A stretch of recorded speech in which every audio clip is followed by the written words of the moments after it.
Hey, what's up, beautiful people? It's Shower Guy, and I'm coming to you live from the library. That's why I'm trying to be kind of quiet today. Anyway, we have our special guest on this episode, the Library Punks, because we're going to be talking all about library science and what it is. Excuse me, sir. This is a library, not some shower bathing pool for some dirty, smelly hippie. Go shower somewhere else. Oh, I better go. I think she found me. Anyway, stay cool and stay clean.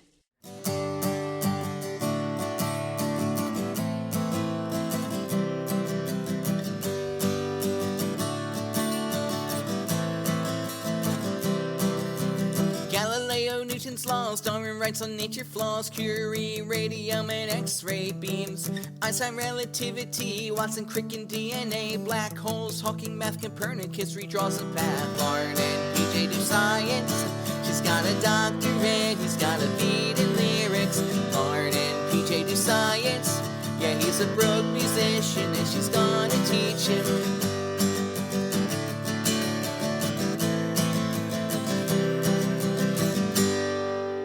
Hey, yeah, thanks, Shower Guy. Little weird why you broke into a library, and decided to shower in there, considering you have a perfectly good shower at home. But you know what? Roll with it. Do your thing, man. Anyway, you are listening to Lauren and PJ Do Science. My name is PJ. On the other side of the internet is Dr. Lauren, and I'm doing this quick because this is a Lauren episode. You're taking this one. Kind of. So I invited two guests to be with us on this episode. So I'm going to be doing a lot of the talking because it was my idea to have them. So we have Justin and Jay from the Library Punks podcast with us today. I'm very excited. Hello. Say hello. Hello. Hello? I'm going to sit back and learn because I know like nothing about library science. Like what it's embarrassing. What I know about library science is I saw it on one of those commercials that listed a whole bunch of like degrees you can get at an online school, and it said library science was one of them. So that's that's the extent of my knowledge. So I'm kind of excited to learn because I'm a big library fan, of course, big proponent of the library, and it'll be nice to learn how the organization goes and how that process is all thought out. So I'm looking forward to it. Yes, Basically, all you need to do is watch Party Girl. Mm. That basically Fair covers enough. it. we here at Lauren and PJ Do Science support libraries in all forms. Support your local library. So yeah, we decided to have Justin and Jay on with us today to talk to us about what library science is exactly and what you learn if you get a degree in library science and why libraries are so important. So I'm gonna let the both of you introduce yourselves and we can get started. Okay. I'm Justin. I'm an e-resources librarian at an R1 institution. My pronouns are he and they.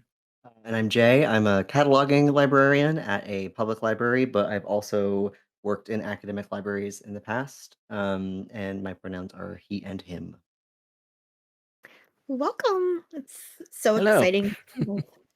So, first of all, tell us what exactly is meant by the term library science. What makes it a science? A lot of things. Mr. History Boy over here took a lot of history notes, though, about why it's a science, so he can probably explain it better. All right. Well, when I was in library school, I had already done my master's in history. So I was mostly, whenever we were writing papers and stuff, spending a lot of time just doing library history instead. So a lot of what I wrote about was like gender and the history of librarianship and like the feminization of the field. Libraries traditionally didn't have a whole lot of structure. They were just ways of sharing expensive books. Like because- bibliographies. Yeah. Yeah. I mean, there were like catalogs of like where did the book come from and comparison. Like we're going back to like handwritten stuff. Like you had to know where something came from because there might be differences between manuscripts, and manuscripts would be bound together with other manuscripts. So mostly, traditionally, it would just be an academic who would run a library who more or less had an interest in books. It didn't really start getting formalized until a lot of professions did in the late 19th, early 20th century. So like the American Library Association, the American Historical Association, those are contemporaries. They actually share founders. So a lot of the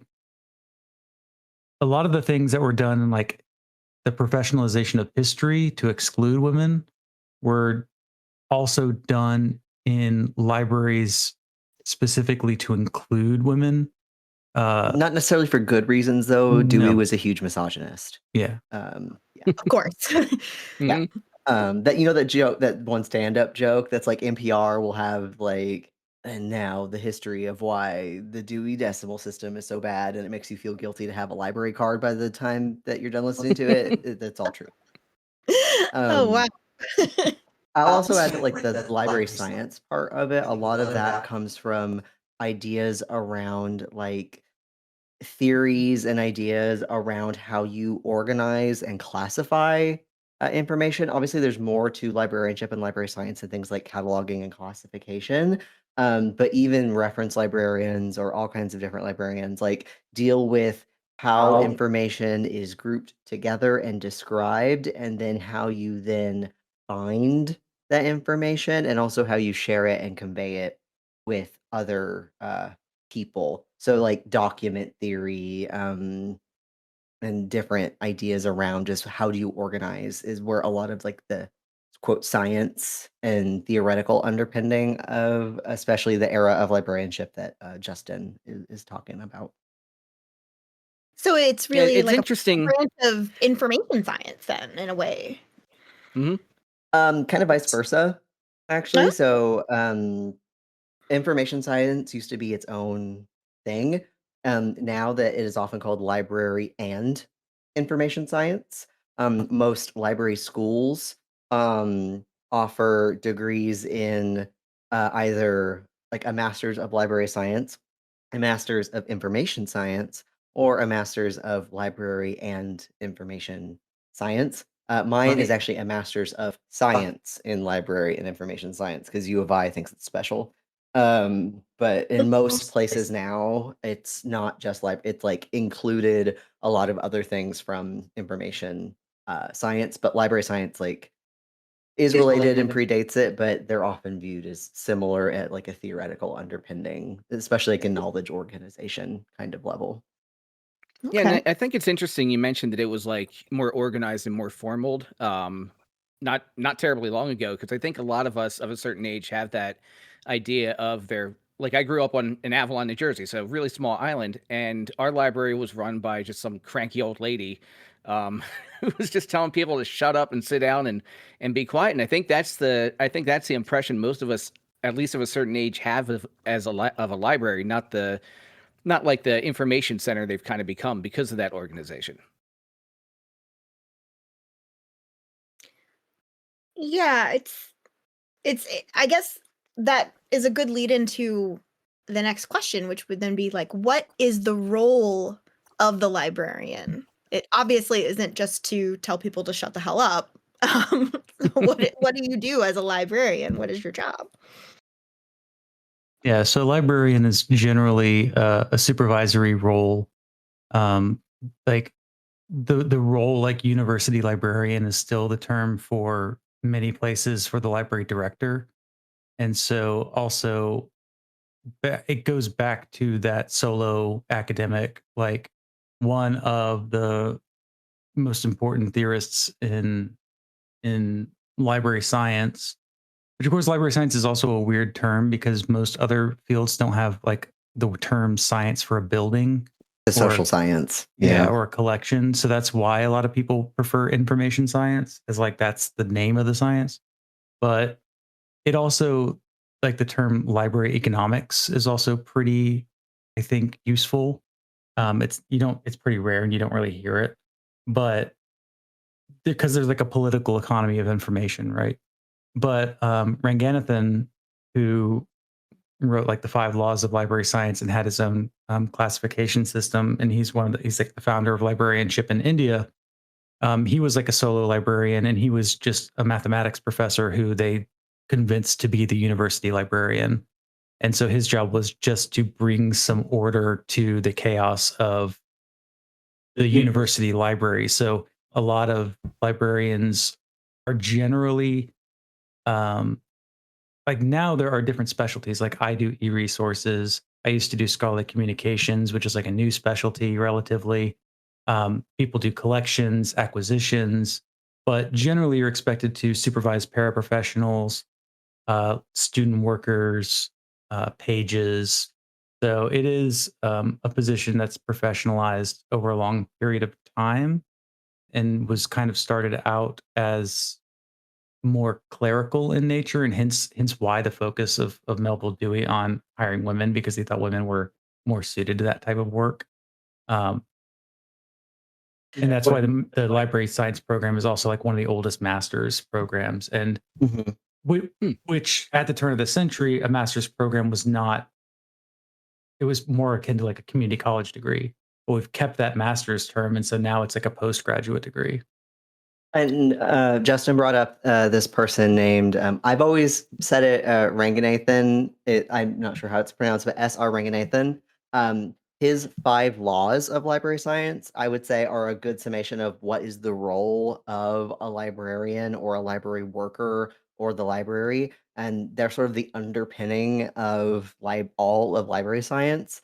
Um, it mentions books in here, but obviously there's more information than just books in libraries. But basically, the first one, books are for use. 2, every person has his or her book. We would say their book now, but every person has their book. 3, every book has its reader. 4, you save the time of the reader. And 5, the library is a growing organism. And that is like the underpinning of all library science, basically. And we sort of describe like no matter what your role in a library is as a library worker, your role is to connect people with information.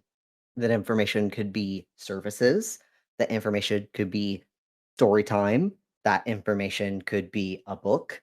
That information, like a big thing libraries used to have was what was called like ready reference, where it's just like, hey, what's this random fact? I need to look something up. Or like if you've ever watched the film Desk Set, they're like librarians for like a news station, whose job it is to just like find the answers to things for people who call in.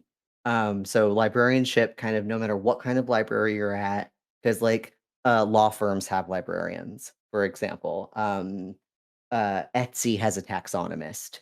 That person almost taught my the source construction class in grad school, by the way. Like librarians and library type of information workers are all over the place, museums, archives, and the main role is how do I connect a person with the information that they're looking for, no matter what that information is. And you also we'll probably get into the sort of like liberalization, and we say that both as a good thing and kind of a bad thing, both in the like the way we're leftists and we talk about liberalism, but the sort of like new quote unquote neutrality of libraries. They're not, but like you never know why someone might want a book.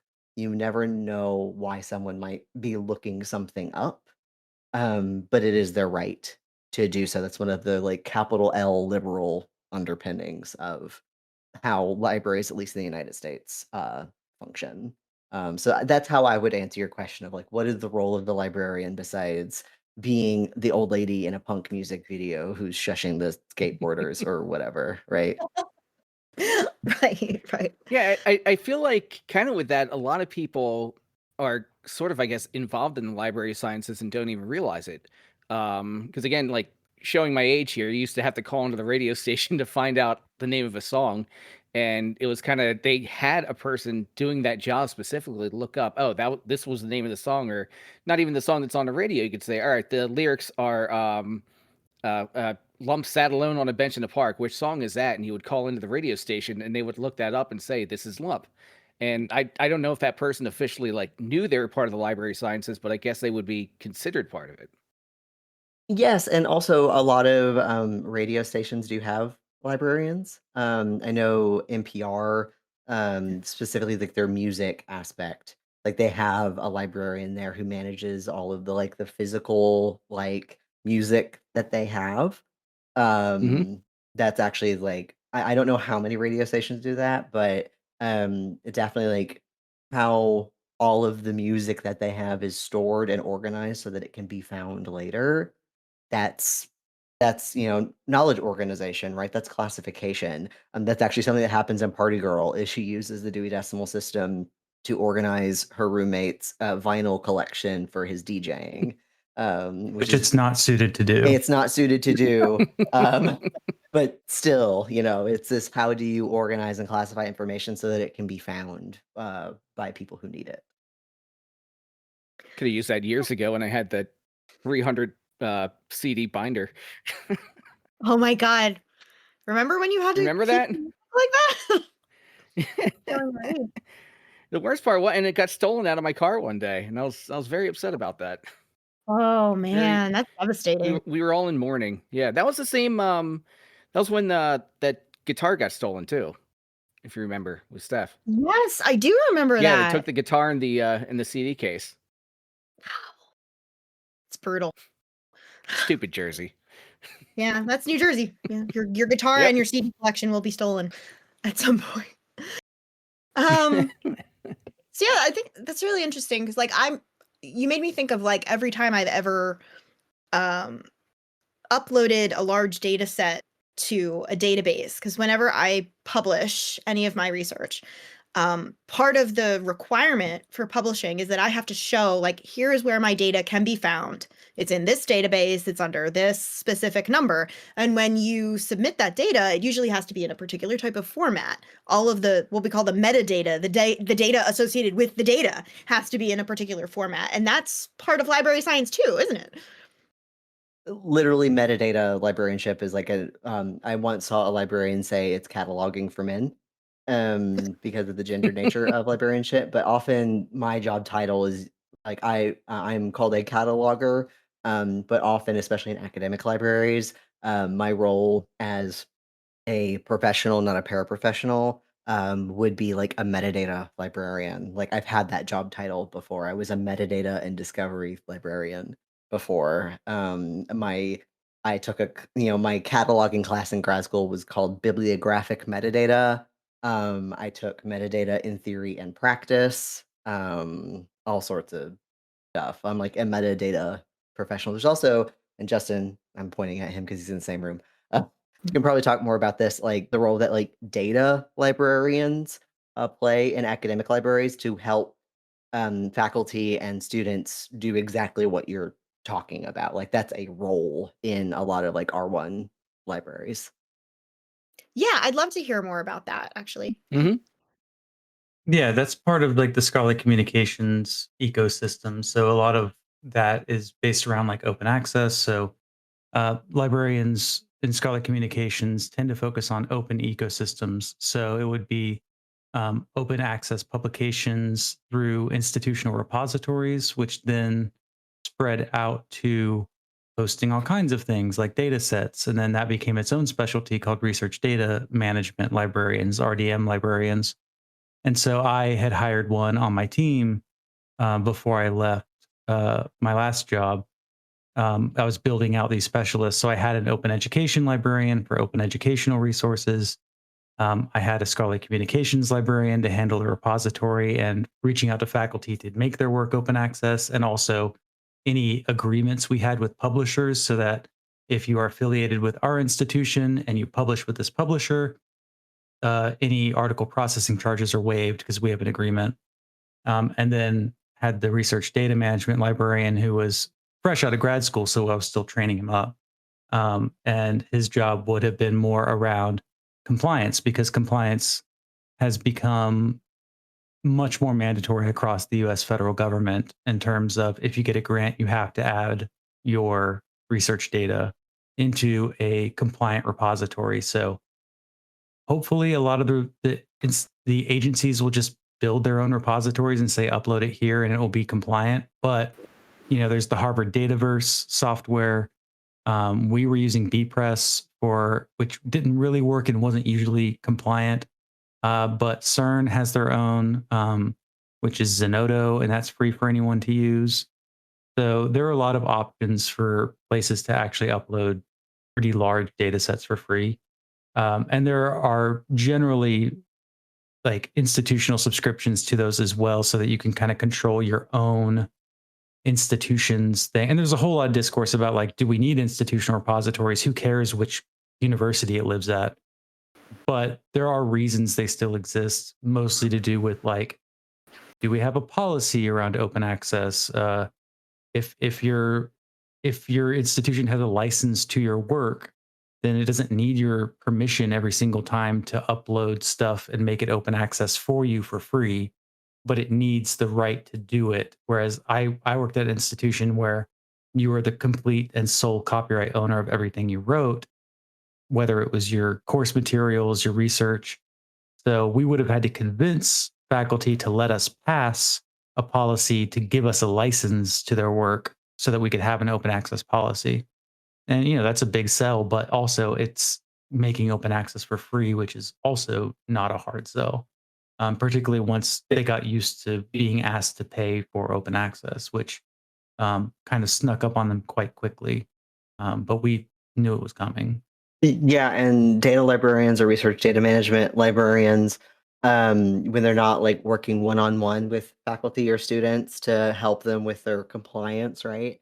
I worked very closely with the data librarian at a former job of mine, and she would often do instruction sessions. So I remember when you were in college and you had like library day, and the librarian would come in and be like, "And here's how you search and do your homework," that she would do that of like, what are um good data management practices? Like how do you name your files on your computer so that they're good, right? Like how do you use specific software to clean data, like data cleaning, for example. Like she would teach workshops in that. If you've heard of Open Refine, I know that's very popular outside of libraries, but it's for like working with data and cleaning it.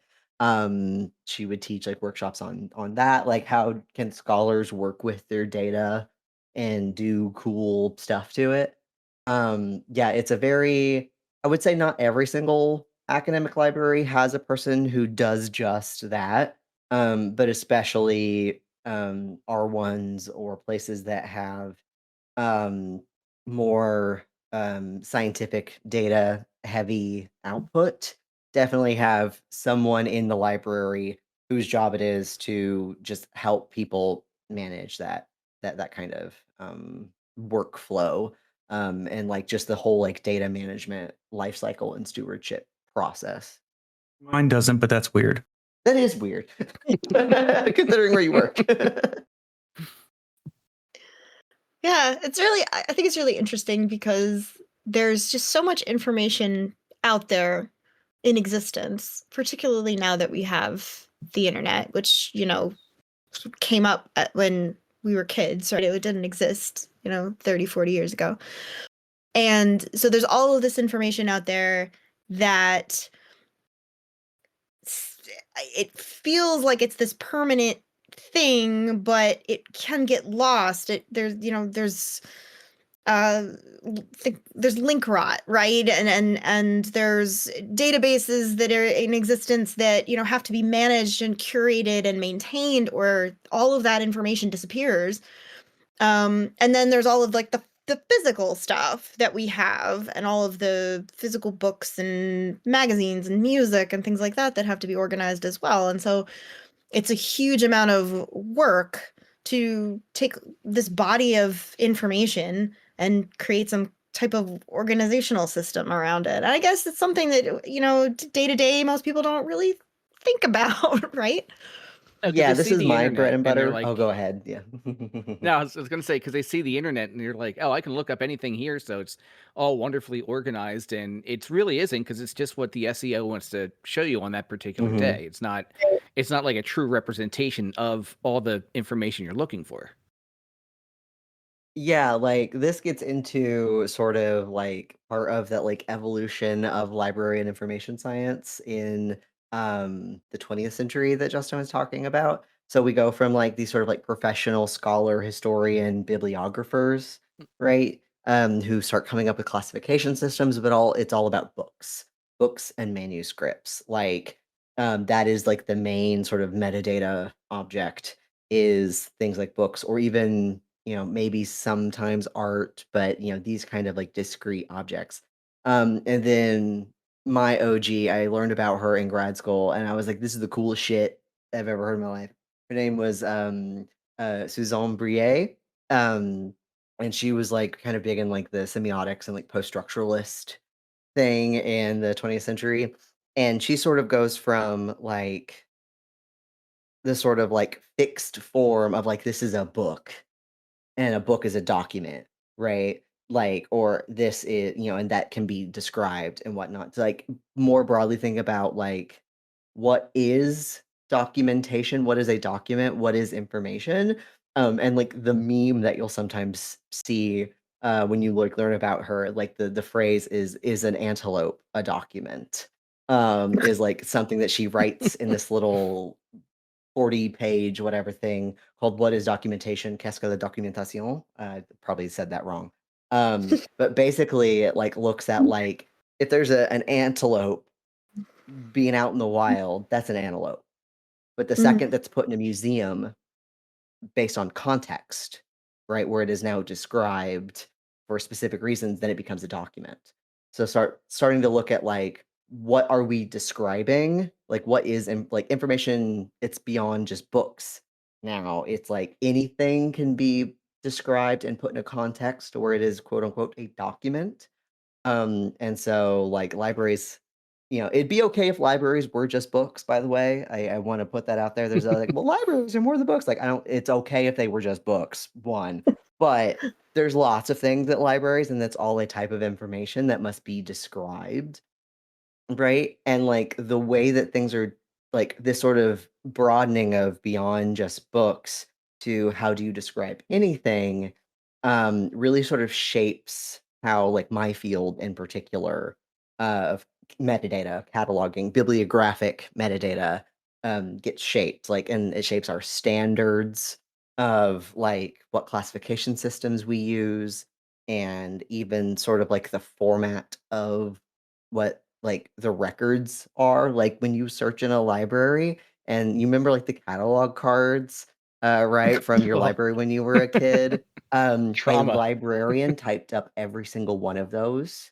or they ordered them from OCLC. But like that's I make those are just in the computer now, but there's like this whole format of like how you describe an information resource to put in a catalog and how that is then indexed, like Google indexes things, right?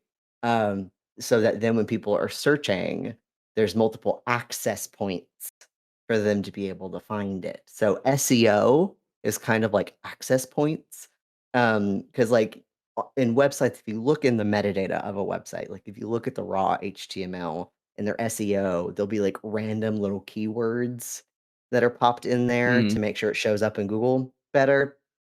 And in like cataloging and like classification theory and everything, it's like how how might someone look for something? So the classic ones are like title, right? There were the catalog cards of title, but there's also by like the author who made the thing, right? And there were cards for that. There was also subject. You could look under subject and then find the books based on specific subject. Those are all called access points, right? Mhm. But now with like online catalogs or in the library world now they are called discovery layers. Ooh, fancy. Ooh. Because they also include journal articles. That's the main difference. Um, Also, like I've been yeah. talking to our discovery team, and they're Mm. very much like these are the catalog like features, and these are the discovery type features because like a discovery layer is doing more than just searching your holdings. It can also search holdings of other institutions. And it also part of like what my job is like searching what have we bought and like what's out there. And we activate that in what's called the central discovery index. That's a proprietary index.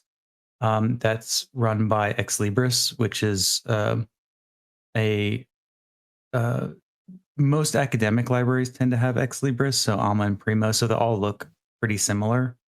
They're really taking over academic libraries now. Also, you will see a lot of in the cooler among us of politically conscious librarians. There's a lot of trying to spread awareness about Ex Libris as an Israeli company and its role in like scholasticide in Palestine. Mhm. But like every academic library in this country basically uses Ex Libris products, Unless you're really poor. unless you're really poor. Yeah. Then you Um, use WMS. but discovery layers now, besides just the classic card catalog access points, now it's like most of the record is indexed in some way. So that's how you can get keyword searches, like in Google, because Right. Google will index an entire web page basically. And so when you're searching in the catalog for like keywords with your Boolean attached to it, like your ands, your ors, and your nots, and all that, it's not just searching the author and the subject and the title. There's everything else in that record, in that metadata, that is now kind of this access point to adapt to the way that people search based on Google. Basically, Google changed the way that libraries work, because people like started trying to use library catalogs as like and search them the way they would search Google. And so now they accept a lot more like natural language processing and stuff. Oh And that wow. that was going to be one of my next questions, like Mhm. how specific does this organization get? And it just sounds like you can literally search to the keyword and like a specific. Yeah.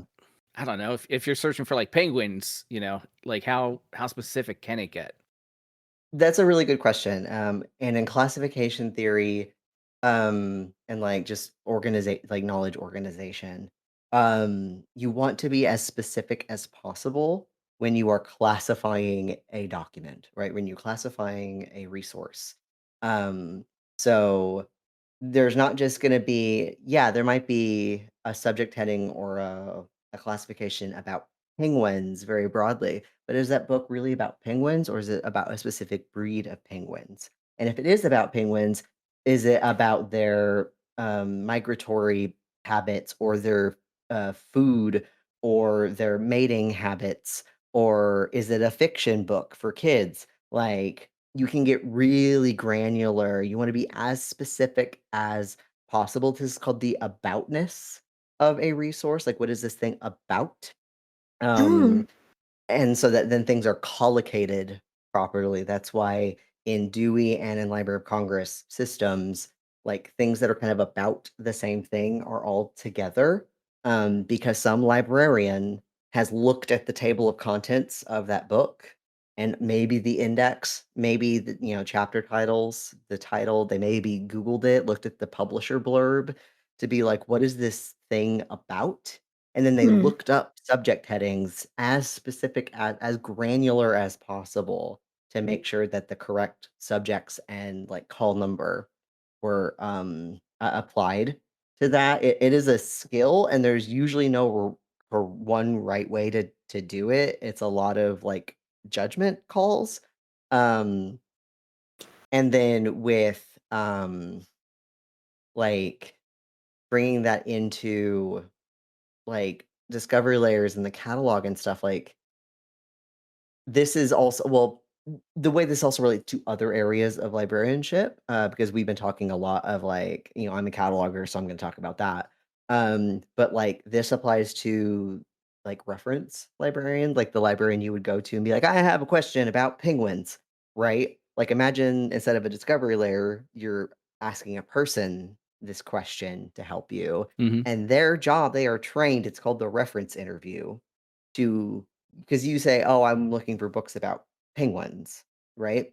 But you're not. You're bad at asking questions. Every single human on this planet is. I studied it for my master's thesis. We're all bad at asking questions. And so there's literally a thing called the reference interview that we are trained in, to help you get at like, okay, what is it about? penguins? Is this for a class? Does this have a due date? One, like what kind of resource are you looking for? But like, are you looking for more specific things? What have you already looked up? Right? Like getting more granular. Like the example when I was taking a reference class in library school was like someone coming up to the desk and being like, I want a book about Coca-Cola. And what that person actually was wanting a book on was like information about the reason why Coca-Cola bottles are shaped the way that they are. But Hmm. like there's something that gets lost, it's called question formation that gets lost in translation from your brain when you're communicating it out. And librarians are trained to help pull that out of you. Wow.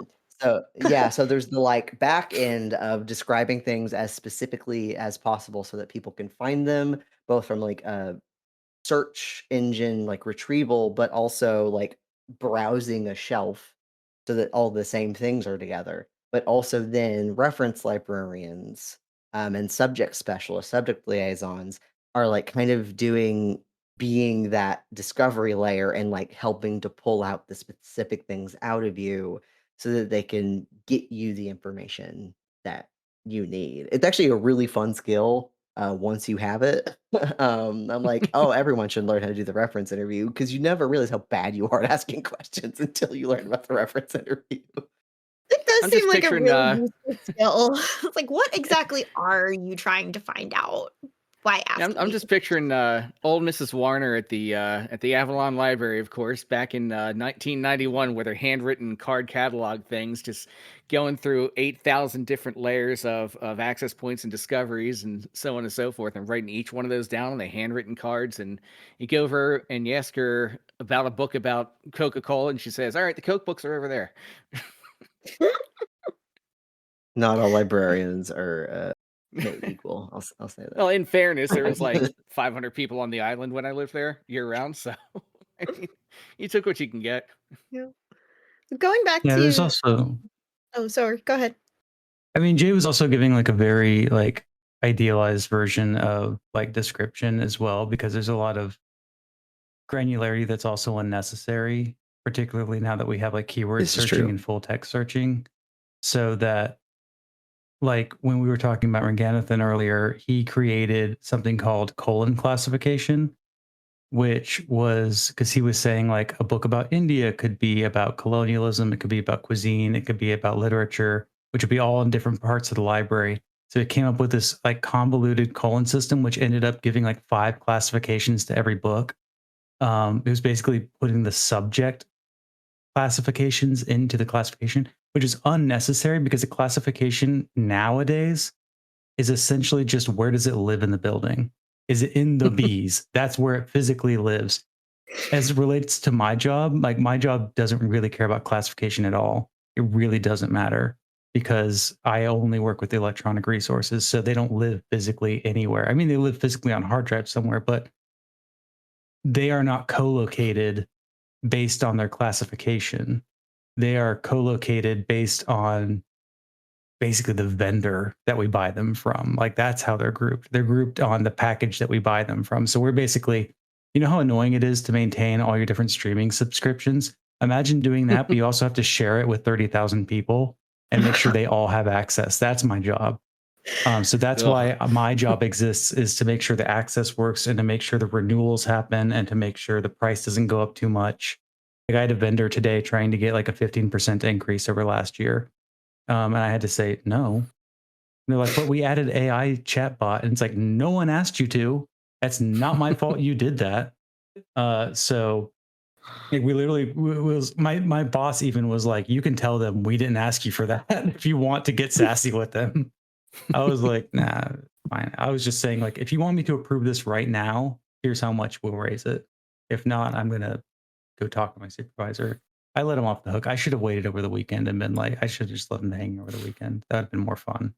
It's Literally no fun to one ever mess with asked them. for an AI chat bot. I feel like it's something that is continually shoved down our throats. Like we added this AI feature, and now you can, the computer Pay can for it. figure out what you want. And like nobody wants that. Literally nobody wants it.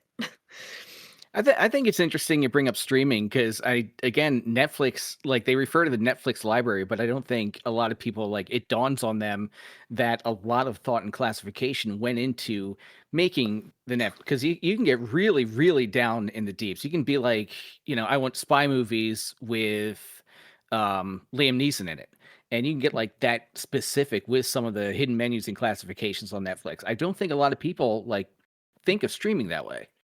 They hire Right. librarians.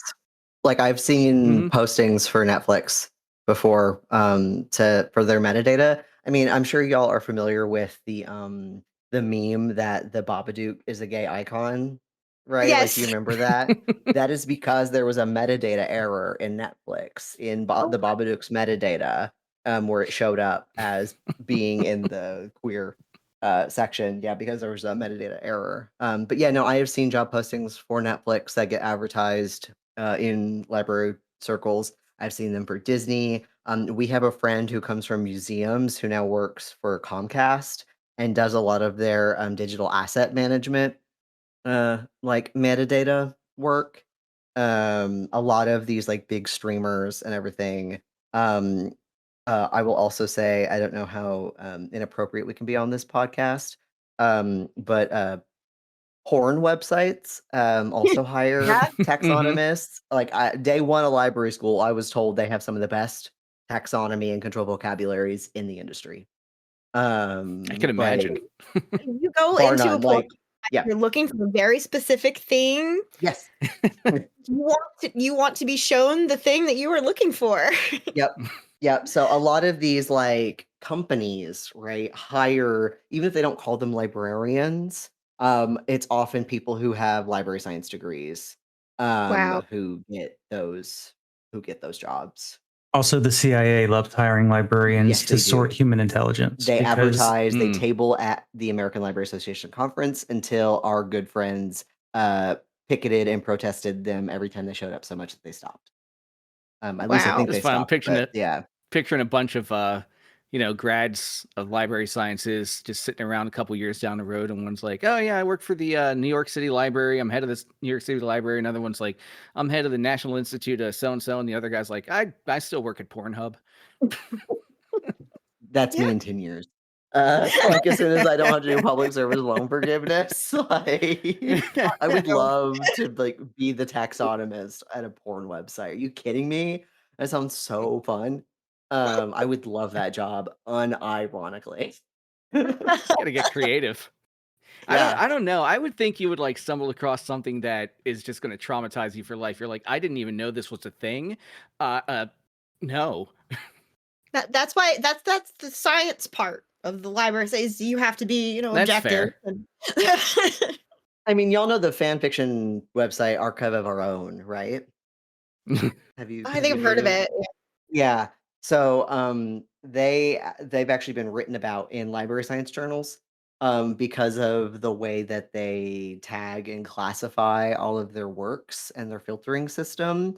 And every single like there are so many people I know who, while they were in library school or after, volunteer with Archive of Our Own doing tag wrangling, where like when you post your fanfic, you get to describe all the stuff that's in it, and Mhm. that can be free form. You can type whatever you want, or you can find sort of this controlled vocabulary of existing things. But if you type something that's not in the controlled list, it is the job of the tag wranglers to like look and see like, is this a synonym for an existing tag that we have? And then to link those two together without changing your original words. But that way, when people are searching and filtering and everything, because some people don't want to be traumatized by some of the really darker stuff that's in there, right? And you need to be able to filter that out. So Mm. yeah, a lot of the completely free labor that goes into Archive of Our Own is librarians doing it, Wow. and like library Blessings. school students. I've Yeah. seen stuff on fan fiction websites where I'm just like, nope, tapping out. Yep, Nope, and can't because do Yeah. it. you can filter so well on AO3 because of all of that, like, metadata and taxonomy work that goes on behind the scenes. That it's incredible. It's It's necessary. cool. Very necessary. Yeah. Yeah. Yeah. So I wanted to go back to something you said a little bit ago about what is documentation? Is this a document? 'Cause my first real exposure, I guess, to the concept of information science was as a postdoc. I was at an Origin of Life workshop. And so we were listening to all of these different talks about how life might have originated on Earth and all of the different ways that you can approach that question. And we heard from chemists, physicists, biologists, of course. They went at the very end for some reason. But there was like a whole day of just data scientists and information scientists talking about how you can think of living things as being information that replicates itself and that changes over time, right? So life is like this information copying and perpetuating system, right? We all carry around the instructions to make ourselves as our DNA. And you can think of DNA as like this library of information, right? And it was really fascinating to me because I had not thought about that that intersection, right, of those two things. So like you said, like, is the antelope is the antelope a document? Like, Yeah, is yes. the antelope a document? Yeah.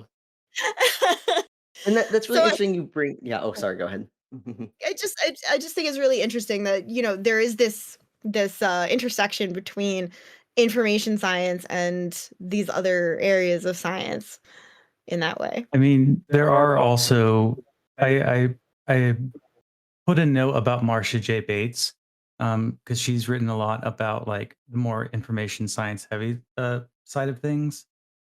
She thinks a lot about like she talks about how information is moved between people and the way it's moved between like animals.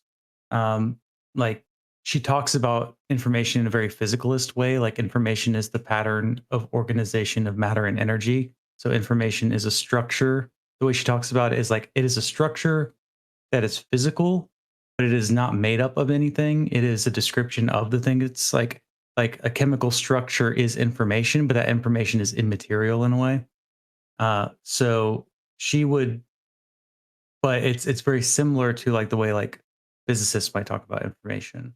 When you talk about like information being preserved or scattered across like black holes, right?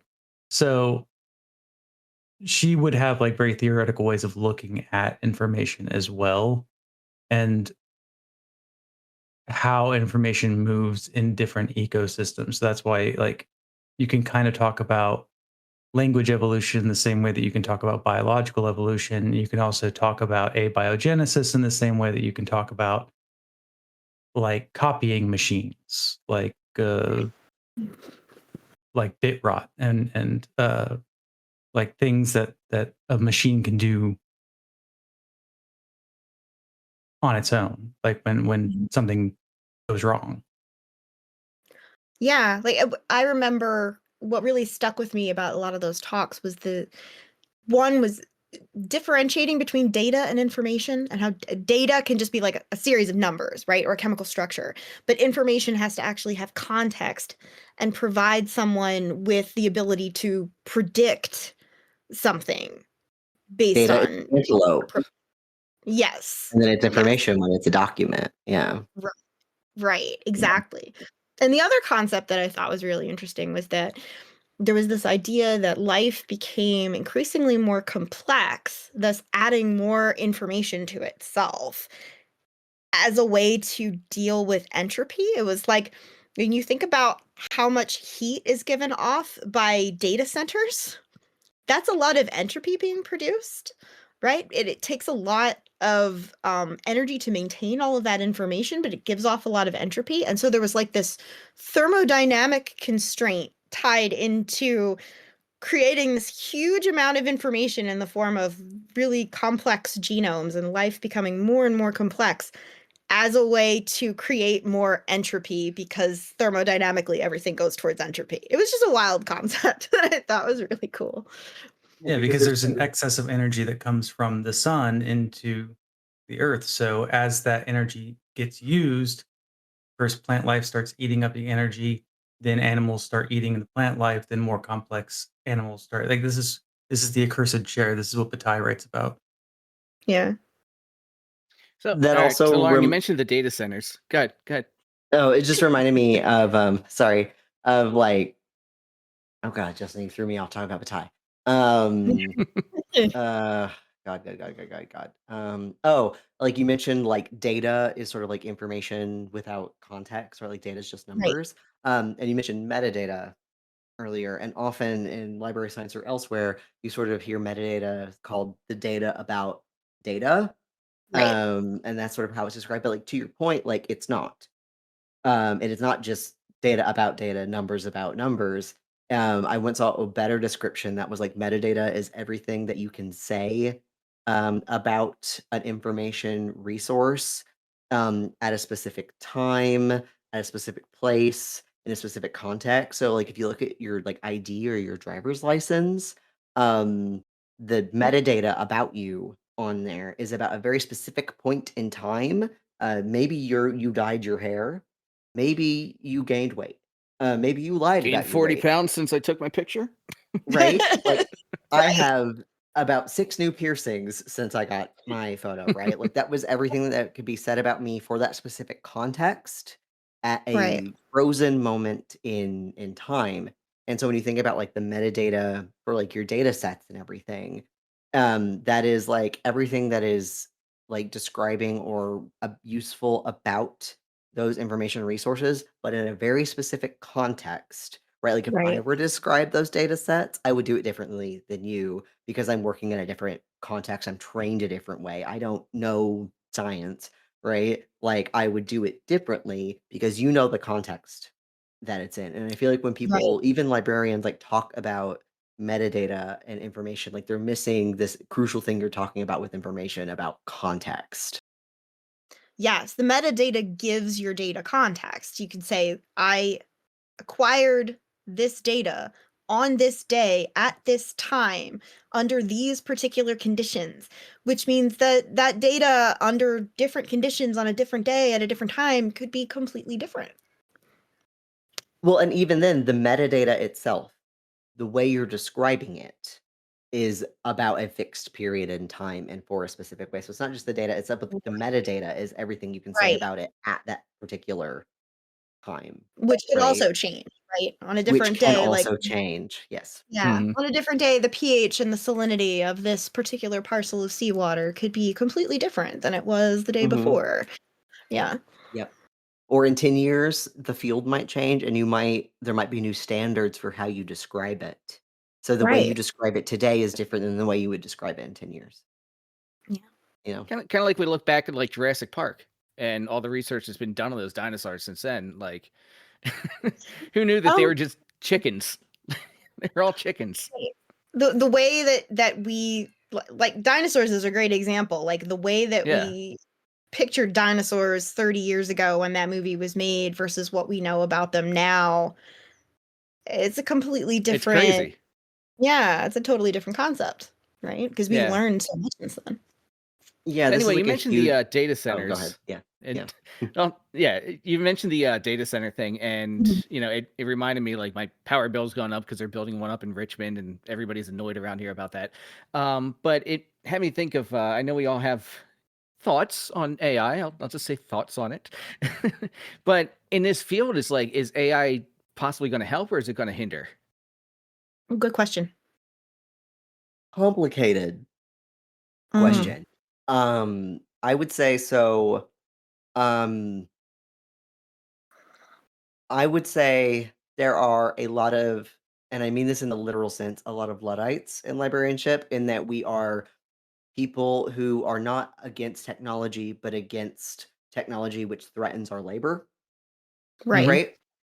Because if you look at what is the marketing term AI, a lot of that has already been in use in the digital humanities, in librarianship, in different aspects of it for like a decade or more. Mhm. Like machine learning, natural language processing, like a lot of our transcription tools that like special collections and rare books uses when they digitize things to get things off of documents.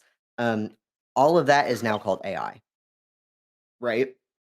So a lot of the technology in and of itself has already been in librarianship for years. A lot of people think like, oh, libraries are old school. We don't need them anymore. Libraries are usually sometimes leading these technological fields, and they've been doing them a long time. But then also libraries get FOMO and want to seem relevant and cool. This was happening when crypto and Bitcoin and the blockchain Your were like a blockchain. thing. Yeah. You would see conference presentations of like, what can the blockchain do for interlibrary loan? Like stupid shit like that. So I would say there are definitely, like in my field in cataloging, there's a lot of discussion about this right now. Because people like libraries are hiring my kind of job less and less, especially as library budgets shrink. A lot of that is coming straight out of technical services. It's coming out of cataloging. It's coming out of like all the back end stuff. Libraries are losing their own IT and it's being absorbed by other things, right? Across the board, tech services is getting gutted. But then they've got this backlog of stuff to catalog physically because not every book that you buy is already going to have a record in OCLC. And so there's this question of, well, can we use AI to catalog it? And like, no, you can't. Hmm. But there are things that it can do that are kind of useful. Um, for example, the transcription thing that I talked about, and then it can format the data that's pulled from those transcriptions, and format it that then can be used elsewhere, right? A lot of academic libraries now, in order to comply with ADA regulations, where all of their digital objects, like in their digital libraries, their digital collections, like scanned archives kind of thing, have to now have alt text for screen readers. Is AI potentially useful in doing that kind of labor for collections that have potentially a million items or more, right? There are more or less ethical ways to do that. um, there are some librarians, and I don't think that they're wrong, who are ardently AI refusal, right? To the point like it's yeah, like none at all. I would say I'm on the AI ad for environmental reasons, and for Hmm. labor reasons. But if there are legitimate uses that help me as a worker, like, can this take, like one use that I know that's being explored in cataloging is like, can this take a dissertations, and pull the table of contents from them and generate a contents note and a MARC record without someone having to manually go through and type all of that? That's a useful thing, right? Like, is Mm-hmm. there bits of this technology that help and augment my work rather than replace it? I'm generally neutral to pro that, but I am anti, like, can you do that in a way where it's like a library training their own local model, kind of thing, like mitigating environmental harms? That's sort of my point of view. I know Justin also has thoughts.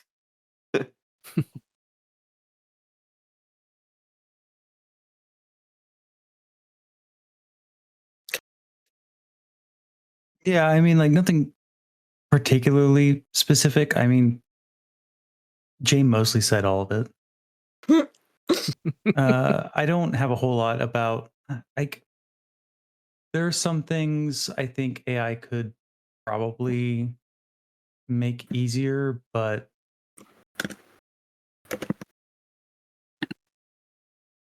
most of it is like most of it can't interact with a lot of our systems and you wouldn't want it to anyway because it's way too unstable. Hmm. So a lot of things like I have to deal with like again, it's all like proprietary. Like I have to get like 20 different systems. 20. That's a low number. I have to get hundreds of different systems to talk to each other, right? I'm dealing with all these different subscriptions. So there's no way there's going to be one like agent that could ever like match these things because they're never going to be that interoperable.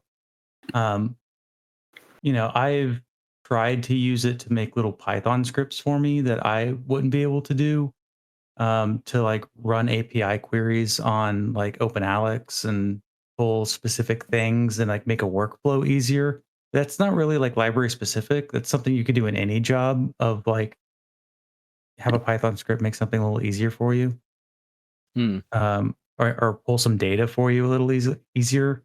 Um, I mean, the other thing is like reference librarians or subject specialists or public librarians. The big question is like, oh, well, we should be teaching people to be AI literate because our patrons are coming in with questions or students are coming in using AI. So we have to know about it so that we can teach them how to know everything about it so they can make their own decisions. That's the other big conversation in librarianship right now, I would say. I Yeah, mean, the and you overarching need thing that about human touch AI, too. yeah, and the overarching thing about AI is it's ultimately a control technology. It's a surveillance technology, and that's what it's really good at. So it's Mm. much more likely that you're just going to be having your labor disciplined by AI rather than making your labor easier. It's more likely that like someone's going to use AI to automatically manage you. Like, when people talk about AI literacy, I just send them this story about like, Burger King drive-through operators are going to have like an AI yelling at them for not saying please and thank you enough. And it's like, Mhm. how are you going to AI literacy your way out of that? Like it's a control technology. In the same way that like copyright is a control technology. It's a control over labor technology. So like, is it going to be good for librarianship? No, because it's just a surveillance technology. That's what it is and what it does. It crunches data and it automates control. Like, so no, it's not going to be good for librarianship. But can it make me a cool Python script? Yeah, I can do that. Yeah, like the only reason why it's a little helpful in my field is not because it's better at doing that than I am.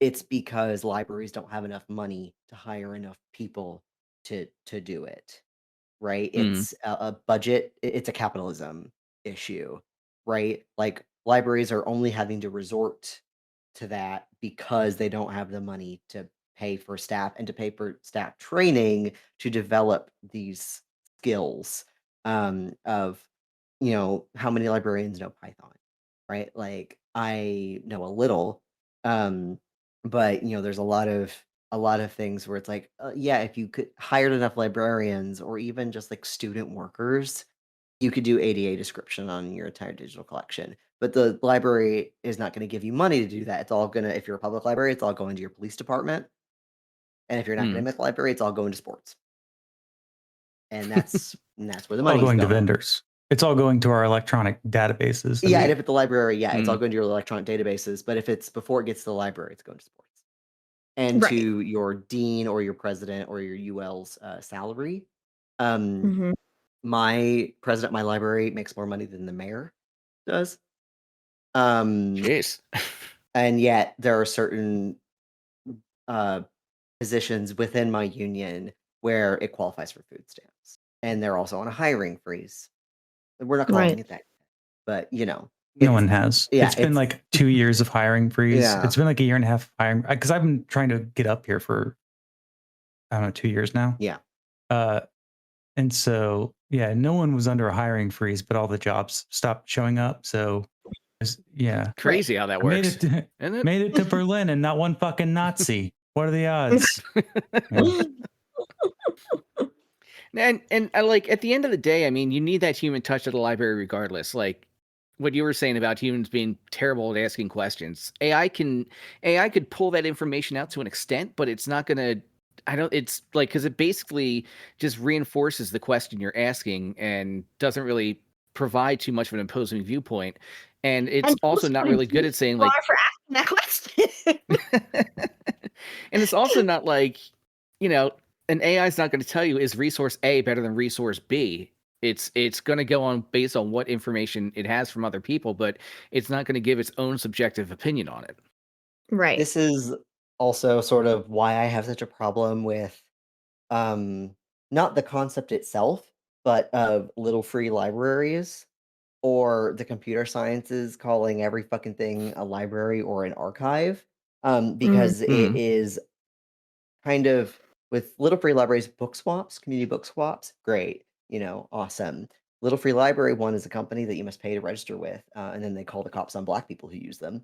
That is true. You can look. There are plenty of news stories about that. But it like erases the human labor aspect. A library is not a library because it's a bunch of books Mm. or a collection of information. A library is a library because library workers like put it in contexts, right? They organize it, they help you retrieve it, they take care of it, they curate it. Like all of these like things that call themselves libraries but don't have workers or labor associated with it is like one erasing our labor which is already invisible and devalued, which makes it easier for, like the New York City, it took like local advocacy to get the mayor to agree to give the library, the whole New York public library system, half of a percent of New York City's budget. The library Jeez. gets half of a 1%, by the way. Like libraries get no money. And that's because people don't they think of this collection of free things, and they don't think about the human touch, the labor of the people that put them there. Like all the time you hear like, "Oh, people love the library. People love librarians." I'm like, "No, they don't. They don't love librarians. They don't love the library. Like they They love love free this stuff. thing without labor." Right? Mm. Like they like I have heard of academic libraries where when someone's precious journal was getting cut because of money, the faculty going, "Well, why?" "Oh, because money." "Oh, well, why do we have all these librarians then? I want my journal." Like Right. there's a tension there between like our labor and hiring us because we have Google. What do you need us for anymore? We have AI. What do you need us anymore? Why are The we same thing is required? happening in other sciences and in the arts as well. Yep. People are like, "Oh, people Yep. love Mm-hmm. science, they love music, they love." No, they don't. They don't wanna support it. They don't wanna support the labor that creates it. Science is just as much, requires this human element of taking information and putting it into context and interpreting it and creating a story. It's not just a collection of data. And there's all this talk about AI being able to write movie scripts or being able to create art, and it's garbage. It's slop, right? Because Mm-hmm. it doesn't put anything into context. It doesn't create an overall story that requires the human mind. And so, yeah, people love these things when they don't have to pay for them, when they don't have to support them in a meaningful way. So, yeah, totally on board with that. It's like when teachers go on strike.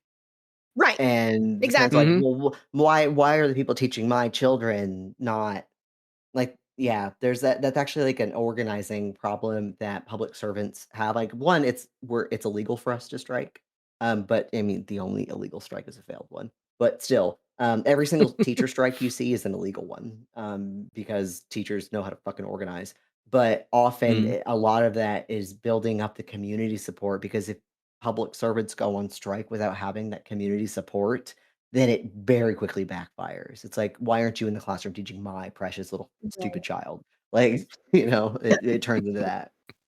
Right. I wanted to ask you, before we play the song and wrap up, you'd mentioned the liberalism built into the library system, and I really would like to hear more about that. Mm-hmm.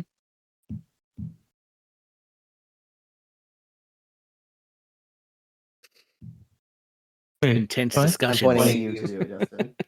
What was the question? Talk about the capital Um, L and also the- lowercase l liberalism in libraries. yeah. Oh. Yeah. Um,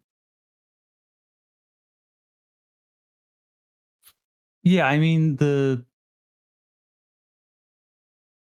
difference is like liberalism in libraries in particular has to do with like pluralism is really important, right? It's probably like the thing that we came across like when we were talking about this on Library Punk a lot. It was interrogating like what is like the rightward shift of liberalism, like allowing sort of these your group spaces, your community spaces to turn into fascist spaces, right?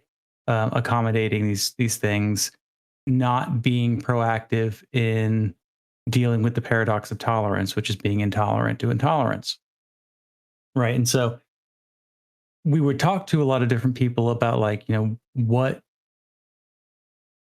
would be an appropriate restriction on you know, information or appropriate restrictions on points of view that we would say are just simply not tolerable. And there's like, as far as we came to,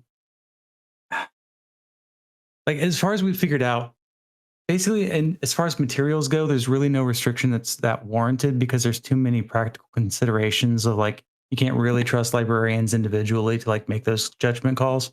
But when it comes to physical spaces, you can absolutely make the case like, if you are allowing Nazis to like hang out in your library, you become a Nazi library. Like it's the Nazi bar problem. So, like, there are distinctions of different types of intolerance to intolerance. Like, you can definitely have information in your library, even though that, you are purchasing things, you are giving support to things, but it's, similar to the sort of thing that's going on with the Southern Poverty Law Center being like investigated by the DOJ because they pay informants in like white supremacist groups. And they're like, oh, you're funneling money to white supremacist groups. Like, fuck off. Like, as if the DOJ, this DOJ actually cares about that, or any DOJ ever cares about that. Like, you spend all time, like, federal police spend all their time just like making more of these people.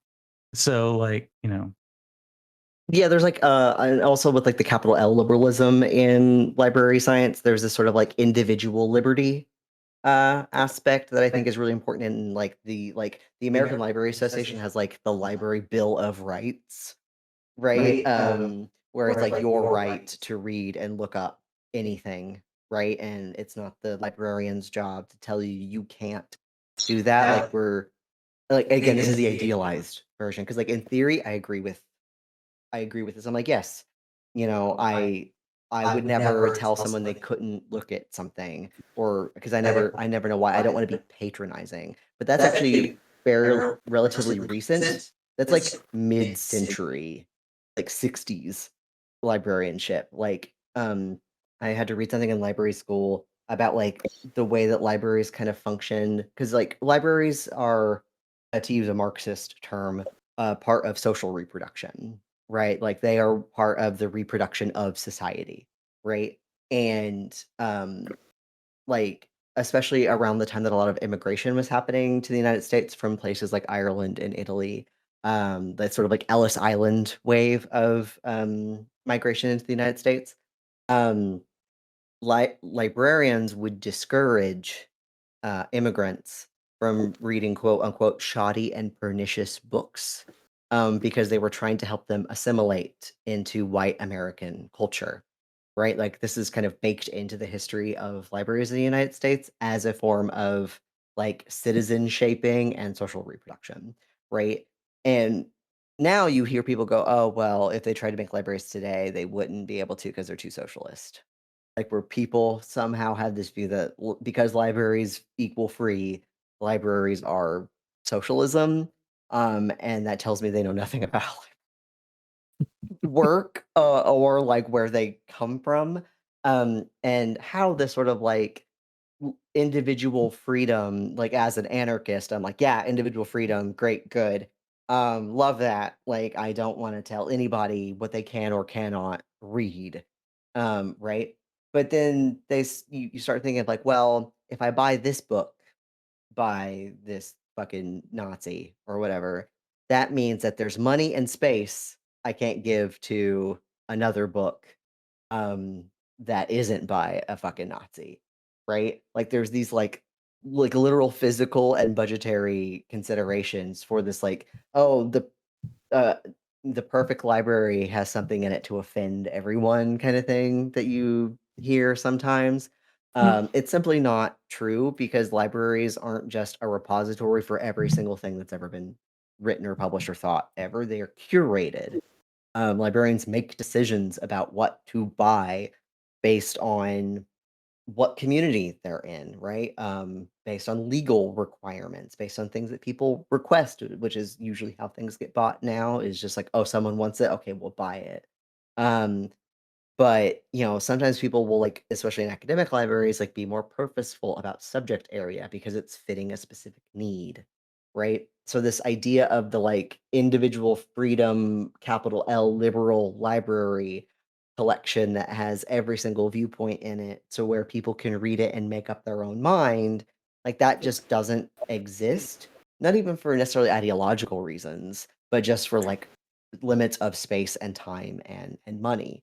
Um, and because of this, people are like, oh, well, libraries are neutral, which in and of itself is a political statement, right? Like it is a political act to be able to provide people with this information. Also, you pay for your library with your taxes. So libraries aren't free. They are funded through taxes. Like it's not just things like asexually reproduce and books happen, right? Um, so yeah, there's a lot of theories about like the role of the individual and freedom in libraries, but then also this sort of like hippie idea of library neutrality that I don't totally disagree with, but I think they need to be complicated and also look at the context that they exist in. Like if you live in a really conservative rural area, that doesn't mean you don't buy books about queer people, you know, like, just Yeah. because it will anger people in your community. Um, like, this whole, like, "Oh, but it's you shape your collection based on your community." Again, a very kind of liberal idea. Well, it just shapes itself. It comes out of the ether. We're just providing the information people want. That then can make a collection, um, start reinforcing very specific, Right. viewpoints. Yeah, if that answered your question. No, that makes a lot of sense. I mean, it's something that I tell my students all the time. It's like I know that you've been told that science is apolitical and it's entirely based on logic, and that it doesn't have anything to do with the way people feel or prevailing ideologies. Nope, sorry, that's not true. None of that is true. Science is done by people, and they're all funded by taxes and private donors, and all of those things are influenced by what people want to pay for. So, no, but I really appreciate you bringing that perspective. And I think uh, just teaching us a lot about the hidden side of libraries and things that people don't generally think about when they think about going to the library, whether they're going to one in a university or they're going to their own local municipal one. So, Yeah, PJ, I do you want learned stuff I to? didn't think about either. So, Yeah. and I wrote a song about libraries. So speaking of your song, do you want to unveil your song, or do you want me to unveil your song rather? I'll unveil it. The song is called "Break the Stacks," and it is picture the Beastie Boys doing one of those like cheesy '90s era PSAs for a library. And there is I was told that one of you fine folks is a fan of opera, so it incorporates opera as well. I am the fan of opera. I am very So excited. that's the metadata and context around I around the see. song. Yes.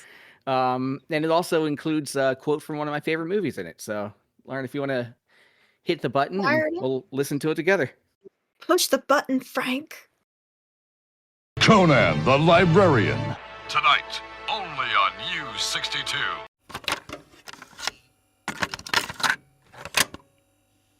I'm the library MC with the catalog stance, kicking through the stacks like I'm starting a dance. I keep order in the chaos, rhythm in the mess, cause the library breathes when the data's in finesse. I'm running Boolean strings like a razor sharp blade, and or not slicing through the shade. I'm the metadata medic with a surgical flow, every field in its place like a pro level show. Be quiet. This is a library, not some bass-boosted playground for beat-boxing goblins. Break the stacks! We dig deep, bringing that whole knowledge back. Break the stacks! From the page, let the fuse make that system crack.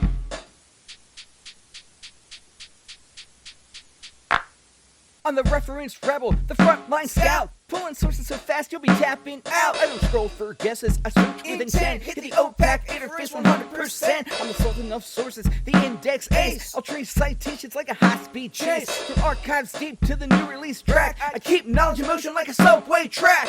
This is your final notice. Before I treat you like a lost book with no due date, I will hunt you down and remove you from circulation. Break the stacks! When the truth hits hard, those shelves are gonna push back. Break the stacks! If you wanna know real, you better stay on track. Excuse me, sirs. Might I join your rap session? I have some good, sick, sweet bars of my own I could contribute.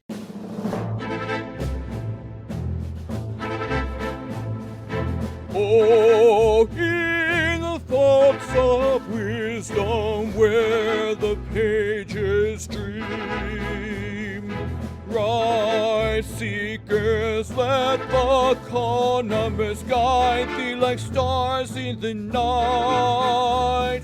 Return what you borrow, respect what you need, for knowledge is a fire and you must be the flame. Flying sick beats like a car on tile. I'm the link data lifter with a semantic style. I connect ideas like a hardcore riff. Turn a node to the network to the single shift. My rhymes are so sick, my truth's enormous. If I was a dinosaur, I'd be a thesaurus. From zines to code, from vinyl to scans, I'm the library MC with a master plan. Break the stacks, we dig deep, we're bringing that knowledge back. Break the stacks, turn the page like the fuse, make that whole system crack. Break the stacks, we dig in deep, bringing the knowledge back. Break the stacks, turn the page like the fuse, make that whole system crack. Yeah, gotta respect the stacks. Gotta respect it. Yep, gotta respect that craft too. Respect that craft. And always break the stacks. Okay, I'll admit it. Your rap is fire, but if you drop the bass too loudly, I will personally rearrange you so thoroughly the OCLC editors will have to create an entire new class in the Dewey Decimal System for you.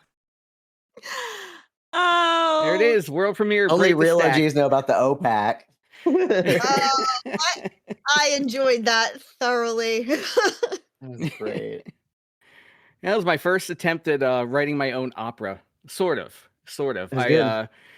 I may have lifted something from Conker's Bad Fur Day. The shit monster. For the background music love there. that. I'm gonna have to append my saying about science to include library science now. It's for the children and it ain't nothing to fuck with. Yeah. It's like the Wu-Tang Clan. Oh So, man, yeah, now it's like, what would a Wu-Tang album about libraries be like? Like, Oh. that'd be good. Oh, Anyway. it'd be glorious.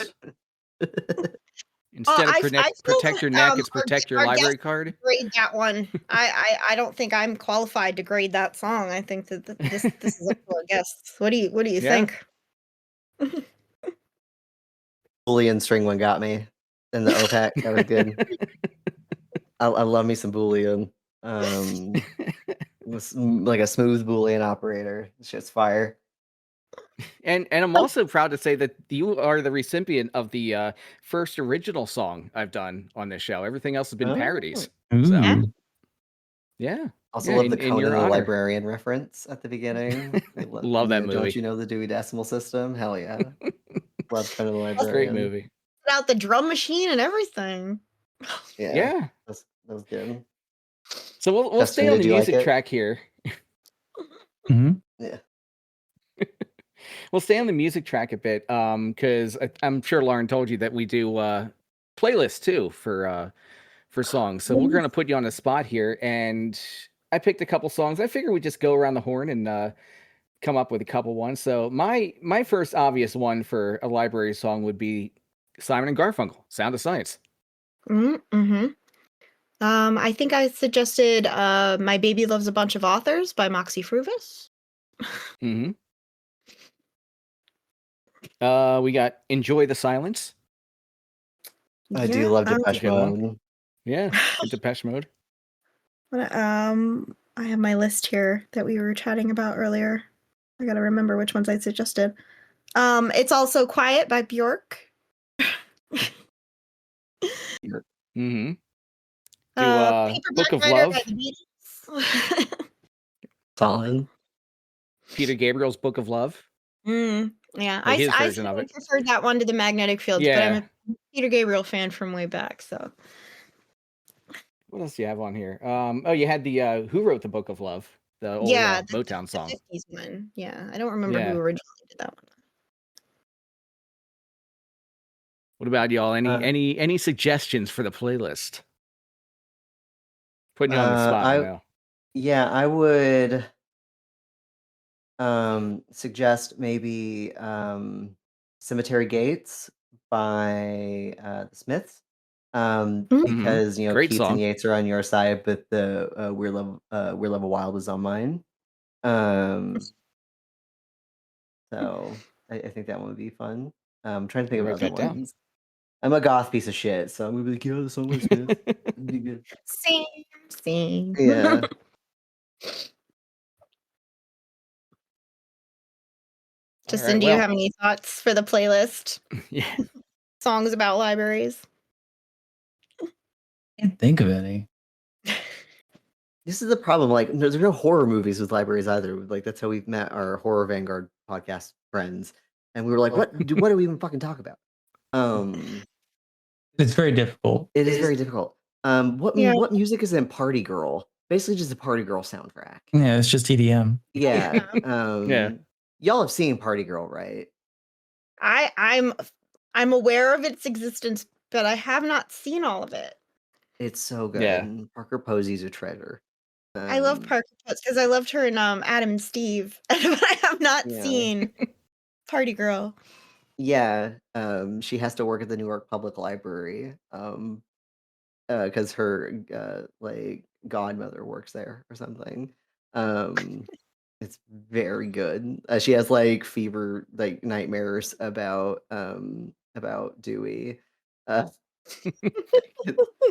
it's really funny. Oh, mid 90s awesomeness right there. Yeah, 1995. Oh my God, that's like it's right in so the good. right in the sweet spot. It's great. Trying to think of other like songs about like books or organization or something. You went the like songs about being quiet route. Yeah. Yeah. Uh, shit. Wrapped up in books, Belle and Sebastian. Oh yeah. Oh, Yeah. Yep. Uh, Um. Oh. Green Day had one. Like it was off like one of their albums before Dookie.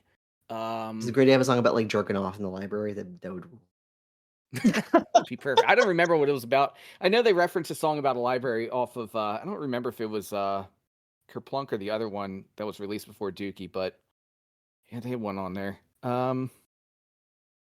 I don't know. We'll figure this playlist thing out. It's going to go on YouTube. I'm going to start doing that. have some like voguing on there because like you read someone, the library is open. You go yeah. that route. Like At least yeah, one RuPaul song. yeah, or Oh, for like sure. put Vogue by Madonna on there or something. I don't know. Yeah. We'll figure it Um, out. yeah. But to kind of wrap things up, I guess a question for you guys and for all the aspiring library science folks out there, what got y'all into it, and where do you even get started in going into library sciences? Yeah. Well, what I normally will tell people is I like doing research, uh, and not necessarily having to write it up. So there's a lot of fun in like helping other people do research.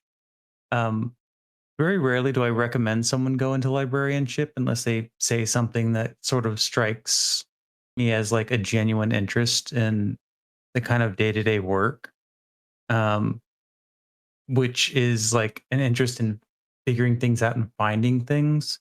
Like a love of books is not really indicative of an interest in working with books in the same way that like loving food doesn't mean you want to work in a restaurant. Uh, they're different processes.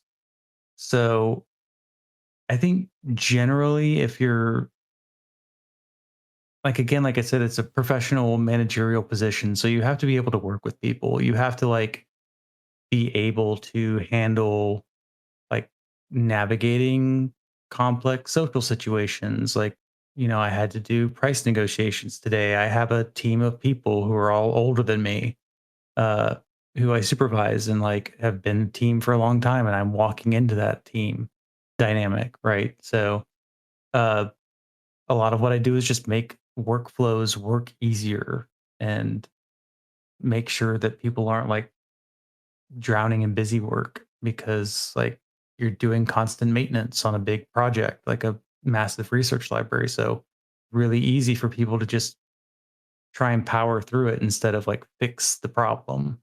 And there's also like political problems of getting it fixed. Like, one supervisor's not talking to another. So being able to handle all those interpersonal stuff, like if you don't like people, you're not going to last in libraries generally. I know a lot of people who are just not people enough to stay in it long term. Yeah, like when so in my previous position, I was the director slash only librarian at a music conservatory, and I had a couple of student workers, and I was always when I was looking at their resumes, I would always see who had food service or retail experience, or who had like taught music lessons and so had to deal with parents, because a lot of dealing with the public, that is the good and the bad with that. But even if you're back in, like you have to be able to interact with people and deal with things. So it's like I would say get a job at a restaurant, get a job working retail first. It will I think everybody genuinely should have to do that. work in Honestly. Yeah. customer service, learn how Yeah. to deal with people and answer questions and tell people, I'm sorry, I don't know. Like, learn how to say that. Um, and then for like, how do you get into it? So I got into it, like, I'd always been sort of interested in, I didn't know that was like a job you could have, but I was like on my high school's teen advisory board, for example. For my in high school, I was on my public library's teen advisory board. In college, my student job was working at my college's music library. I was not a music student, but I took French in high school and I took German in college and I played instruments. So that qualified me to work in a music library because you need to be like kind of literate in German, Italian, and French Mm. to work in music libraries, basically. Um, and I was an English major, and I kinda didn't know what to do with that, and I didn't wanna be a teacher because I don't like children. Um, and I didn't wanna be an academic because I don't like writing, and I didn't want writing to be my job. And so I was like, "Well, what do I do?" And I realized, like, "Oh, I like working in the library," because, like, luckily, I had, a very wonderful supervisor who treated us like adults and gave us cool projects to do. I wasn't just a page. I wasn't just reshelving things, right? I was like, you know, doing all sorts of neat stuff. And I discovered I really liked it. And I grew up poor. I liked the idea of giving things to people for free and helping people find things. And so that's why I wanted to be a librarian. Um, and luckily, I had a great mentor who helped walk me through the process of looking for library schools and apply to them and make sure I had good materials and what to put in my, you know, r- letter and everything.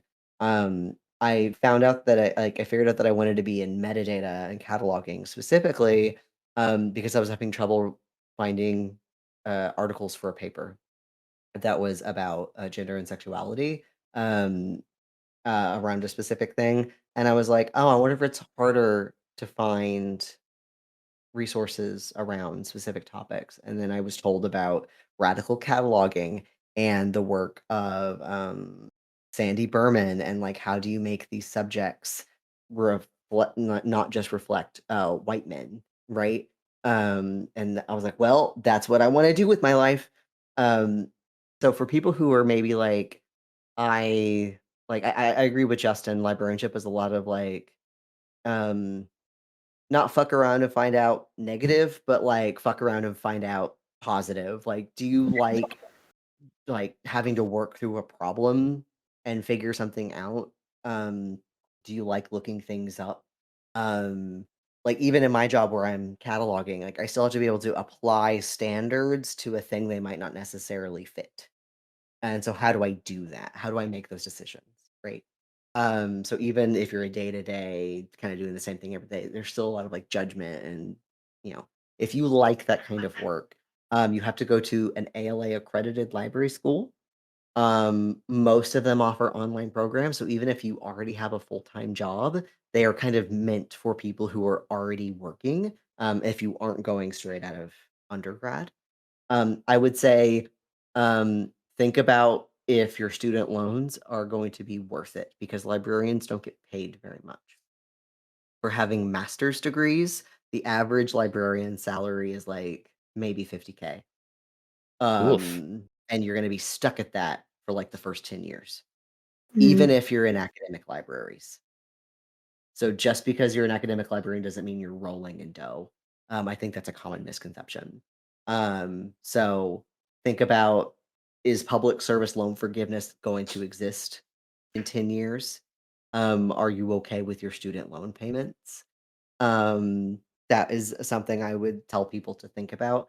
Most of the time, you do need the degree to work in libraries, but also think about the material reality that you live in. Could you get another degree in like information architecture or something? Or you go the corporate route that would pay more, is what I would say. So there's a lot of things that go into it, and if you decide at the end of the day you still really wanna do it, go to the place that gives you a scholarship, or if you can work at a library during either full-time or part-time, or if you're on campus, can you get, like, a graduate assistantship, that will pay your tuition and give you experience, Yeah, I was gonna say is probably a what I lot of would like say. there's probably a lot of volunteer opportunities too that'll go a long way. Not necessarily. A lot of, I mean, some libraries still have volunteers, but the experience you get as a volunteer is kind of limited as to what it will offer you as a job. Mm. Um, um, like it, graduate, like I was working a reference desk in grad school, along with, librarians who had tenure, right? I was doing pre-professional work as a grad student. Um, that was giving me experience, but people who get their degree online might not necessarily have that opportunity. So, like, at least try to get a part-time job. If you can volunteer, do it. Um, even if it's like volunteering at like a local community library, like a historical society or like a zine library or like a local LGBTQ center. Even if you can like do that kind of thing, like try to get experience. Because it's hard to break into librarianship because so much of the experience that they're looking for is not given to you in grad school. It's not necessarily grad school's fault. It's because places don't want to pay to train you. So that's a lot That's of, everywhere. that's Nobody everywhere. wants to pay to train, yeah. No one was paid to Yeah. Sad. train, so they expect you to already have all the experience coming in, even if you're fresh out of grad school. Yeah, Mhm. All right, well, that's awesome. I learned that's so that. much today. Me So thank you guys. Yeah, both. Yeah. all right, so where do we find you? Socials, all that good stuff. Give yourselves a nice big old plug. All right. Well, it's librarypunk.gay is our website. You can find us on Blue Sky. That's where I do most of the posting. There's also a Tumblr which just auto posts the episodes. They're also on YouTube, auto uploaded. So they push out everywhere. So um, I just make sure that they all go out. The transcripts are also automatically going up on, oh gosh, what's the name of the website now? But like Pod Transcripts or something. Um, there's some website that automatically transcribes your podcast now, and it's kind of doing a better job than our old transcription software. So we're just kind of relying on them until they realize this is a bad business model. And then we'll switch back over to hosting our own transcripts. But for now, because the AI function that Amazon uses, which our transcription software uses, is gotten worse for whatever reason. We're not relying on them. And in every single like episode description, there's a link to join our Discord. We don't have a Patreon or anything. Like our podcast is completely free. There is no behind the paywall. We are all working professionals just doing this for fun. And so there's a Discord you can hang out in. There's non-librarians in there, like people we've had on as guests and or just people who like the podcast. Um, so come join, hang out. Um, and I will also say support your local library wherever that is. Support the workers. Do advocacy around library budgets. The budget is like 90% of problems. Like educate yourself about the policies that affect your library. Um, yeah, like don't just say you love libraries and then don't do anything about Mhm. it. Like, if you can, if you're in a small enough town, get onto your library's board or join the friends of the library. Like, otherwise it's just fascist moms or billionaires who do it, Like get on there, make a difference. Book bans and challenges are a real ass thing that's happening in a lot of this country, including in the quote unquote blue states. So those are real issues that you as a non-librarian, as just someone who loves your library and your community, can be a part of organizing around. There's even like library patron unions that you can form and join that, or like advocacy groups that rally around budgets and supporting staff and stuff. So yeah, do that. Nice. Love it. All right, Lauren, take us out. It's your turn. Oh, well, thank you both so much, Justin and Jay from Library Punks, for joining us. I know I learned a lot, and PJ, I think you learned a lot too. I also really Mhm. loved the song. It was great having you both. And we'll catch you guys later. Say goodnight, PJ. Good night, PJ.